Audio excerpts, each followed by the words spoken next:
Hi again, welcome back to Mathematics Queen. This lecture is on Leibniz theorem. Leibniz theorem का ये problem दिया है, basic problem है एक tan of y is equal to x.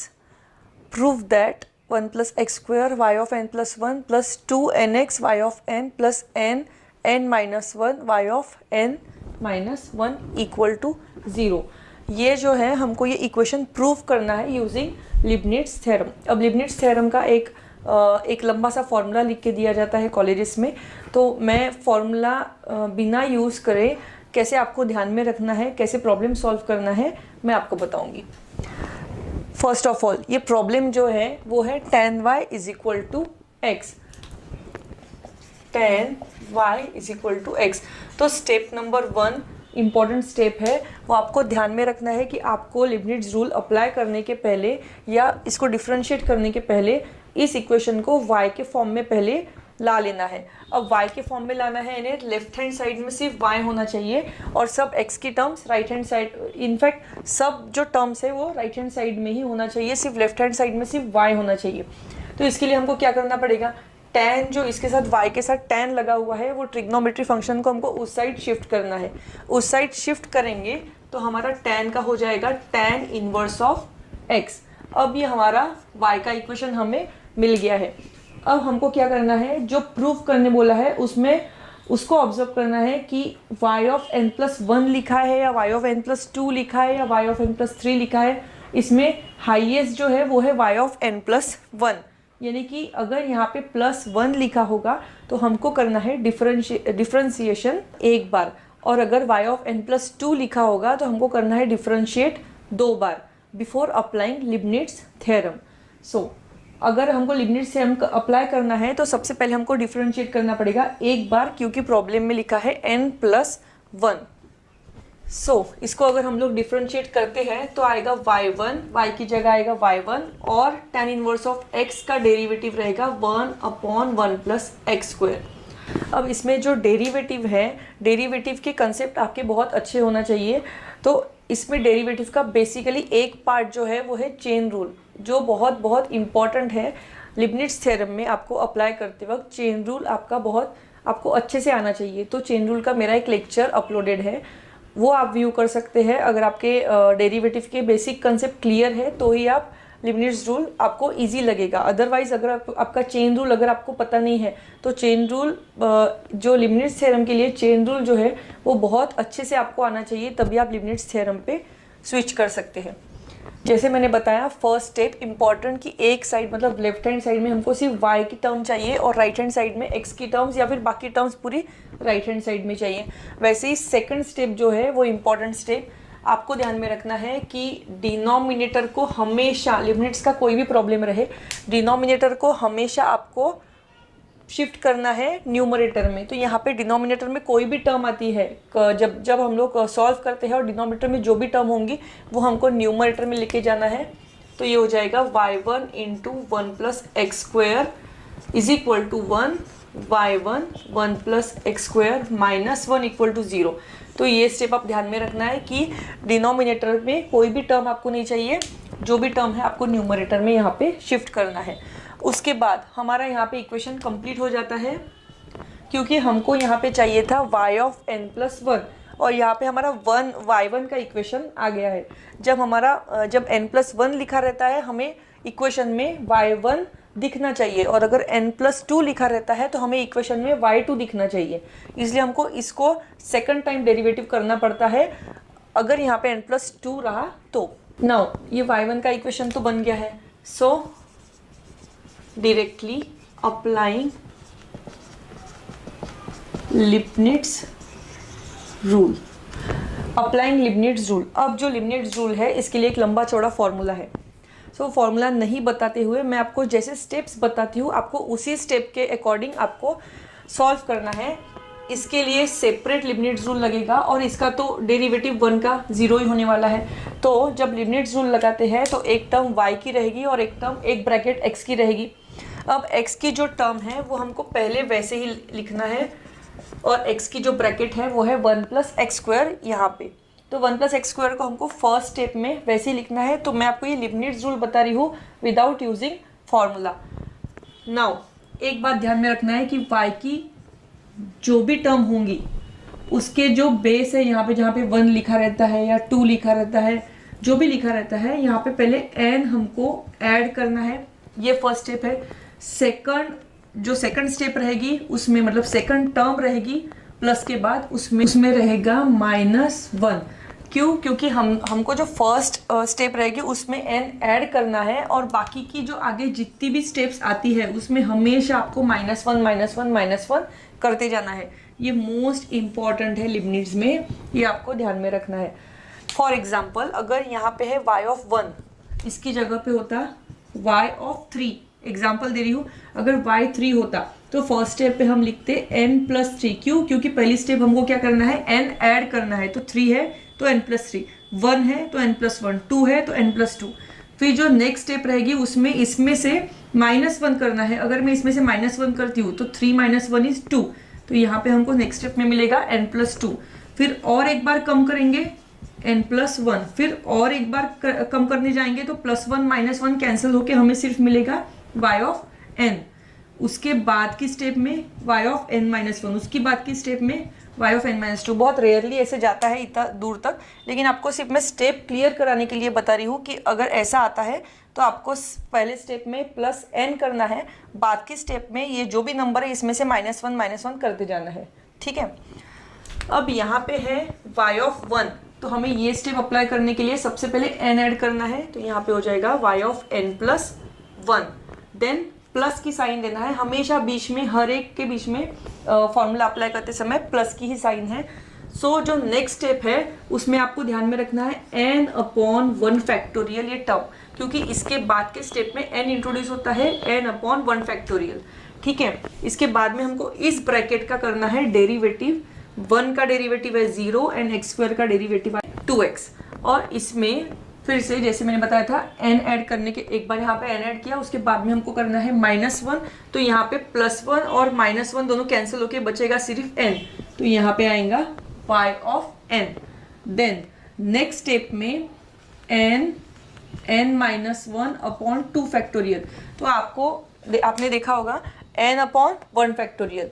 1 term थी तो 1, n-1 तो 2। अगर इसके बाद की स्टेप आती है तो n-1 n-2/3। उसके बाद की स्टेप आती है तो n-1 n-2 n-3/4। मतलब जितनी टर्म्स रहेंगी उतनी बार उसका फैक्टोरियल, यहाँ पे नीचे जो फैक्टोरियल का नंबर है वो बढ़ते जाएगा। नाउ 2x का डेरिवेटिव आता है 2,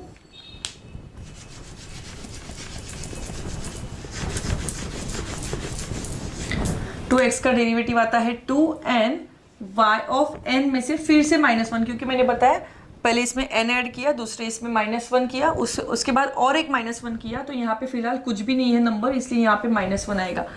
यहाँ पर हमको कर देना है स्टॉप = 0। क्यों?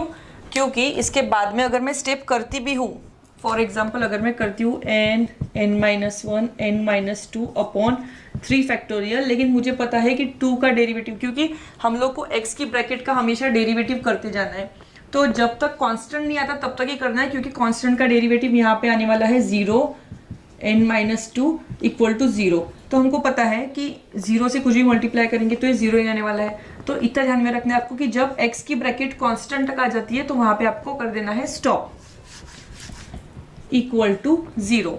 अगर इसको मैं सिंप्लीफाई करती हूँ तो ये आता है y(n+1) n 2nx y(n+) 2 ये 2 और ये 2 कैंसिल हो गया, तो n-1 y(n-1) = 0। ऐसे जनरली जो लिबनिट्ज का प्रॉब्लम आता है उसमें n+1 की अलग अलग टर्म्स रह सकती है, y(n) की टर्म रह सकती है, y(n-1) की टर्म्स, तो उसको हमको सेपरेट लाके ब्रैकेट में डालना पड़ता है। इसके बाद का प्रॉब्लम हम लोग देखेंगे उस टाइप का, लेकिन इसमें हमको सेपरेट निकालने के लिए कोई टर्म्स है नहीं, तो सिंपल ये जो है ये अपने आप अपना आंसर यहाँ पर आ गया है। ये तो बहुत सिंपल प्रॉब्लम था। इसके बाद का जो प्रॉब्लम है वो हम लोग देखेंगे कि उसमें चेंजेस कैसे आ सकते हैं इसमें, और उसमें लिबनिट्ज रूल कैसे अप्लाई करते हैं। उसमें y(n+1) नहीं रहेगा, n+2 रहेगा। So here is another problem of Leibniz rule. इसी टाइप से स्टेप्स जो है वो वैसे ही करना है, सिर्फ यहाँ पे आपको चेंजेस क्या है कि यहाँ पे n+1 2 क्लियर कर दिया मैंने, n+2 लिखा हुआ है और ये इक्वेशन हमको प्रूव करना है। और क्वेश्चन जो दिया है वो लास्ट प्रॉब्लम में y के फॉर्म में नहीं दिया था, लेकिन इस प्रॉब्लम में y के फॉर्म में ही दिया है, तो उसमें कुछ हमको चेंजेस नहीं करना है। जो क्वेश्चन है वो वैसे ही रहेगा, y = e⁻tan इनवर्स x। अब इसमें चेन रूल अप्लाई होता है क्योंकि एक्सपोनेंशियल के साथ मिक्स में x की जगह आया है tan inverse x। So first derivative y1 becomes e⁻tan inverse x का e⁻tan inverse x and tan inverse x का 1/1 + x²। इसमें अप्लाई हुआ है चेन रूल। अगर आपका चेन रूल में कुछ भी वीक है, आपको नहीं आता है, तो चेन रूल का जो लेक्चर मैंने अपलोड किया है डेरिवेटिव वाले प्लेलिस्ट में है, तो डेरिवेटिव वाले प्लेलिस्ट में जाके आपको चेन रूल जिसमें टाइटल है वो आपको एक बार व्यू कर लेना है, तो आपको यहाँ पे क्लियर हो जाएगा कि ये कैसे आया करके। नाउ जो मैंने स्टेप बताई थी लास्ट प्रॉब्लम में कि डिनोमिनेटर में हमको एक भी टर्म नहीं चाहिए, तो डिनोमिनेटर की जो टर्म है वो हमको शिफ्ट करना है यहाँ पर। अब यहाँ पे शिफ्ट करने के बाद आता है y1 1 + x² = e⁻tan inverse x। इस प्रॉब्लम के लिए आपको एक चीज़ ध्यान में रखना है, ऐसे टाइप का अगर प्रॉब्लम आता है जिसमें फिर से डेरिवेटिव करना है और कोई कॉम्प्लिकेटेड वाली टर्म आती है, तो उसको ऐसे एडजस्ट करना है जनरली। अब इसमें एडजस्टमेंट की ज़रूरत नहीं है, लेकिन एडजस्टमेंट ऐसा करना है कि आपको क्वेश्चन यूज़ में आ जाए। जैसे e⁻tan इनवर्स x = y है, तो हम लोग इस टर्म की जगह हम लोग डायरेक्टली यहाँ पे y पुट कर सकते हैं, ताकि हमारा प्रॉब्लम जो सेकंड टाइम डेरिवेटिव करना है वो आसान हो जाए। मैंने इस साइड ले लिया तो y का -y हो जाएगा, y का इस साइड शिफ्ट करके। सो क्वेश्चन का यूज़ करना है और जो कॉम्प्लिकेटेड टर्म है उसको सिंप्लीफाई करके हमको क्वेश्चन के फॉर्म में लाना है।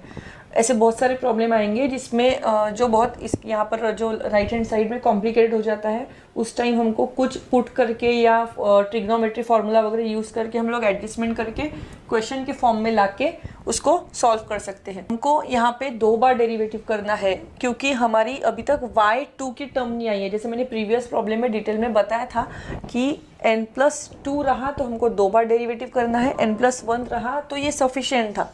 यहाँ पे y1 आ गया था तो हमने लिबनिट्ज़ रूल डायरेक्ट अप्लाई कर सकते थे, लेकिन यहाँ पे n+2 लिखा है तो हमारा अगर n+2 है तो y2 की टर्म वहाँ पे ज़रूरी है। तो उसके लिए हमको क्या करना पड़ेगा, फिर से डिफ्रेंशिएटिंग। यहाँ पे एक बार डिफ्रेंशिएट किया, ठीक है, अगेन डिफ्रेंशिएटिंग। अब यहाँ पे फिर से डिफ्रेंशिएट करेंगे तो यहाँ पे अप्लाई होगा u × v, u derivative of v plus v यानी कि product rule. u derivative of v, इसका डेरिवेटिव हो जाएगा 2x क्योंकि 1 का 0 x² का 2x plus v derivative of u, y1 का डेरिवेटिव हो जाएगा y2, जो हमको टर्म चाहिए थी वो हमारी आ गई है y2, और माइनस y का डेरिवेटिव हो जाएगा y1 = 0। अब हमारा ये फॉर्मेट में आ गया है। हम लोग y2 की टर्म पहले ले लेते हैं, 1 + x² y2 plus 2x y1 = 0। अब हम लोग क्या करते हैं, इसको अलग लिबनिट्ज़ रूल लगाएंगे, इसको क्योंकि इसमें भी एक्स वाई की टर्म है, इसमें भी एक्स वाई की टर्म है, सिर्फ यहाँ पे एक्स की टर्म नहीं है, तो इसको लिबनिट्ज़ की ज़रूरत नहीं है। तो डायरेक्टली y1 सिर्फ हमको क्या करना पड़ेगा, उसमें n ऐड करना पड़ेगा फर्स्ट स्टेप में। जैसे फर्स्ट स्टेप में करते हैं तो उसको लिबनिट्ज़ की क्योंकि 1 है तो 1 का डेरिवेटिव बाद में हमें 0 ही मिलने वाला है, तो हमको सिर्फ एक ही स्टेप मिलेगी लिबनिट्ज़ की, वो है y(n+1). सो यहाँ पे आते हैं लिबनिट्ज़ रूल अप्लाई करने के लिए। क्योंकि यहाँ पे 2 बार अप्लाई किया गया है तो हम लोगों को अलग अलग स्क्वायर ब्रैकेट में इसको स्क्वायर ब्रैकेट में डालना पड़ेगा। इसके लिए अलग लिबनिट्ज़, इसके लिए अलग लिबनिट्ज़, तो हम लोग स्क्वायर ब्रैकेट से इसको शो कर सकते हैं। 1 + x², जैसे मैंने बताया x का जो है वो ब्रैकेट वैसे ही रहेगा, y में ऐड होगा n, यानी कि यहाँ पे मिलेगा y(n+2) plus n/1 next step में हम लोग n की स्टेप ऐड करते हैं, n/1 x का जो डेरिवेटिव पार्ट का हो जाएगा 1 का 0 एंड x² का 2x, और यहाँ पे हो जाएगा -1, यानी कि यहाँ पे हो जाएगा n+1 क्योंकि 2 - 1 = 1। फिर इसके बाद में और एक स्टेप बनती है क्योंकि 2x का और डेरिवेटिव हम लोग निकाल सकते हैं, n(-1/2), 2x का हो जाएगा 2 एंड y(n), इसमें से -1 करेंगे, +1 - 1 कैंसिल होके बचेगा n। यहाँ पे हम लोग ब्रैकेट कंप्लीट कर देते हैं, क्यों, क्योंकि 2 का फर्दर डेरिवेटिव जो है वो 0 ही आने वाला है। इसके बाद में ये प्लस की साइन है, ये प्लस की साइन दे देते हैं। फिर अभी ये x की जो टर्म है जैसे ब्रैकेट हम वैसे ही लिखते थे, इसकी जो ब्रैकेट है x की वो है 2x, तो 2x हम वैसे लिखेंगे, इसमें n ऐड करेंगे तो y ऑफ n प्लस 1 हो जाएगा प्लस n अपॉन 1 फैक्टोरियल, यहाँ पे हो जाएगा 2x का 2 और यहाँ से फिर से -1 करेंगे तो यहाँ पे हो जाएगा y ऑफ n, क्योंकि यहाँ पे भी कांस्टेंट आ गया है तो हम लोग यहाँ पे कर देंगे स्टॉप। देन लास्ट में y ऑफ वन का डेरिवेटिव, क्योंकि यहाँ पे x की टर्म कुछ भी नहीं है, मतलब बेसिकली 1 है, ठीक है, और y की टर्म में हम लोग n ऐड करते हैं, n प्लस 1 हो जाता है, और उसकी बाद की टर्म में हम लोग ये करते हैं n upon 1 factorial into x की टर्म का डेरिवेटिव। यहाँ पे कुछ भी टर्म नहीं है तो इसका 1 का डेरिवेटिव आगे 0 ही होने वाला है। तो बेसिकली इसलिए अगर सिर्फ y की टर्म आती है तो आपको सिर्फ वहाँ पे n ऐड करके रखना है इक्वल टू 0। तो ये सिंपल वे है, विदाउट यूजिंग फॉर्मूला हम लोग टेक्निक ध्यान में रखने हैं कि x की ब्रैकेट का हमको डेरिवेटिव, पहले x की ब्रैकेट वैसे ही रखना है, x की ब्रैकेट का डेरिवेटिव करते जाना है, सेकंड टर्म से n upon 1 factorial, n-1 upon 2 factorial, n-1 n-2 upon 3 factorial, n-1 n-2 n-3 upon 4 factorial, ऐसे बढ़ाते जाना है एक एक स्टेप में। हर स्टेप के बीच में प्लस की साइन है। एंड लास्टली पहले y की टर्म में n ऐड करना है वो नंबर में नीचे वाले, और उसके बाद में -1 करते जाना है। तो बस ये बेसिक 3-4 स्टेप से ये ध्यान में रखा तो आपको फॉर्मूला लर्न करने की ज़रूरत नहीं है।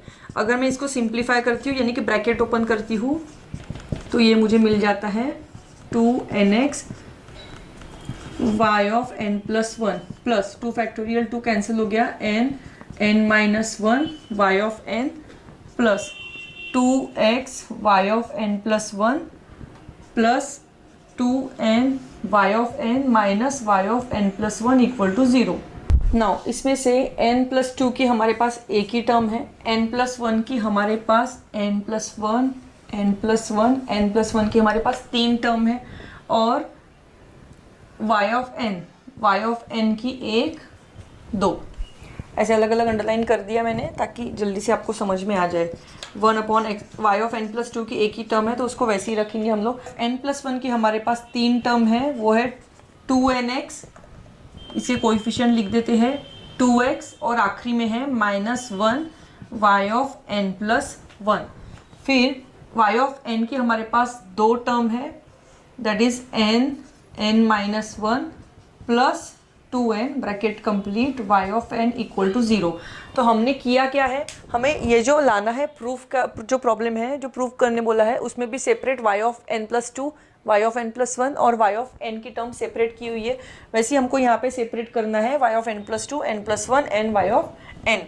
और अगर आपको यहाँ पे सिंप्लीफिकेशन देखो, 1 plus x square y of n plus 2 plus, यहाँ पे आप डायरेक्टली आपको दिखता होगा कि ये दोनों में से x 2 और x कॉमन निकल रहे हैं, तो यहाँ पे लिखा है 2 ब्रैकेट में n प्लस 1 एक्स क्यू, क्योंकि 2x उन्होंने सेपरेट निकाले हैं कॉमन, एक ब्रैकेट के इस साइड रखा है, एक ब्रैकेट के उस साइड, फ़र्क कुछ नहीं है, 2x एक साइड भी रखा तो आंसर वही है। सो उनके फॉर्मेट में लाने के लिए यहाँ पे ऐसे किया है, और -1 क्योंकि इसमें से कुछ कॉमन नहीं निकलता उसको सेपरेट रखा है उन्होंने y of n plus 1। Then यहाँ पे अगर मैं इसको सिंप्लीफाई करती हूँ, इसको अगर सेपरेट सिंप्लीफाई करके दिखाती हूँ तो n square minus n plus 2n और n square minus n plus 2n यानी हो गया प्लस n, और दोनों में से n कॉमन निकालती हूँ तो क्या बचता है n in the bracket n plus 1, जो ये आ गया है। तो इस तरीके से इसको अगर सिंप्लीफाई करके हम लोग एक एक स्टेप दिखाते हैं तो हमारा ऑटोमेटिक ये जो आंसर है वो आ जाएगा n plus 1 y of n equal to 0। So Leibniz theorem का ये प्रॉब्लम यहाँ पे कंप्लीट हो जाता है। तो ऐसे 2 टाइप के प्रॉब्लम हमने देखे, एक सिंपल टाइप था n+1 वाला और एक था n+2 वाला जिसमें आपको 2 बार डेरिवेटिव करने बोला जाता है, और क्योंकि यहाँ पे n+2 है तो हम 2 बार डेरिवेटिव करते हैं। और ये टाइप में आपको क्वेश्चन जो है e⁻tan−1 को y वापस पुट करके कैसे सिंप्लीफाई करना है ये भी आपको बताया गया है। तो जनरली ऐसे भी क्वेश्चन बहुत सारे आते हैं जिसमें हमको जो क्वेश्चन है मेन y वाला इक्वेशन वो यूज़ करके इक्वेशन आगे सिंप्लीफाई करना पड़ता है, otherwise it will get more complicated. So उसके बाद में लिबनिट्ज़ थ्योरम अप्लाई किया और इस तरीके से हमको सॉल्व करना है। सो डिफरेंशियल कैलकुलस का ये एक टाइप था लिबनिट्ज़ रूल। इसके बाकी के टाइप्स जो है डिफरेंशियल कैलकुलस चैप्टर के, वो हम लोग नेक्स्ट लेक्चर में कवर करेंगे। तो अभी के लिए बाय एंड लाइक करिए, सब्सक्राइब करिए एंड बेल आइकॉन ज़रूर प्रेस करिए।